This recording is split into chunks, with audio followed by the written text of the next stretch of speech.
Ƙasar Jamhuriyar Musulunci ta Iran ta sanar da kai hare-harenta kan sansanin sojin Amurka guda 8 da ke Kuwait da Bahrain. Masu saurare ku gyara zama domin jin rahotannin labaran da muke tafa da su, kamar yadda ƙasar Jamhuriyar Musuluncin a yau safiyar Lahadi ta ba da sanarwar. Rundunar juyin juya halin Iran ta RGC ta sanar da cewa a safiyar Lahadin nan ta kai hari kan muhimman wuraren sojin Amurka a ƙasashen Kuwait da Bahrain, tare da makamai masu linzami da kuma jirage maras matuƙa. A wata sanarwa da rundunar ta fitar ta ce ta kai harin ne a wurare 8 na sojojin Amurka, ciki har da sansanin sojin jiragen sama na Al Salim Air Base da ke Kuwait, da kuma hedikwatar rundunar ruwa ta Amurka ta Fifth Fleet da ke Bahrain.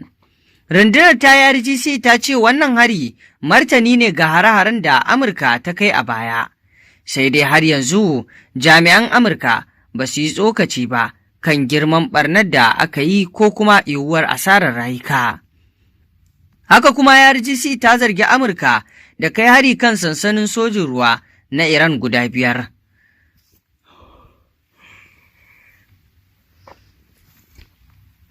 Haka kuma RGC ta zargi Amurka da kai hari kan sansanonin ruwa na Iran guda 5, tana mai cewa an yi haka ne da sunan cewa rundunar ruwa ta RGC ta tare wani jirgi.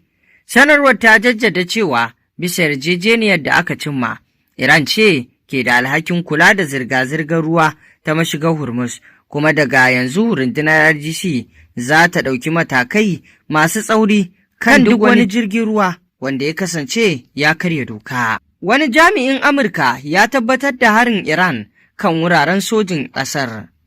Kamfanin dillancin labaran Reuters ya rawaito cewa wani jami'in Amurka ya tabbatar da cewa Iran ta harba makamai masu linzami da kuma jirage marasa matuƙa zuwa wasu ƙasashe makwabta, ciki har da Bahrain da Kuwait. Tuni rundunar IGC ta Iran ta sanar da cewa ta kai harin kan wuraren sojin Amurka, inda ta ce ta nufi sansanin Al Salim da ke Kuwait da kuma wato hedikwatar rundunar ruwa ta Amurka da ke Bahrain.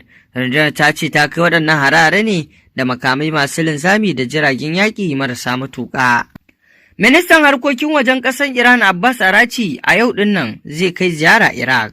Ministan harkokin wajen Iran Abbas Arachi zai kai ziyara ne a ƙasar wato Iraq a yau ɗin nan Lahadi tare da wata tawaga ta diflomasiyya. Mai magana da yawun ma'aikatar harkokin wajen Iran Ismail Baƙayi ya ce, a yayin ziyarar za a tattauna dangantakar ƙasashen biyu tare da nazarin halin da ake ciki a yankin da kuma duniya baki ɗaya a tattaunawar da za su da manyan jami'an gwamnatin Iraq.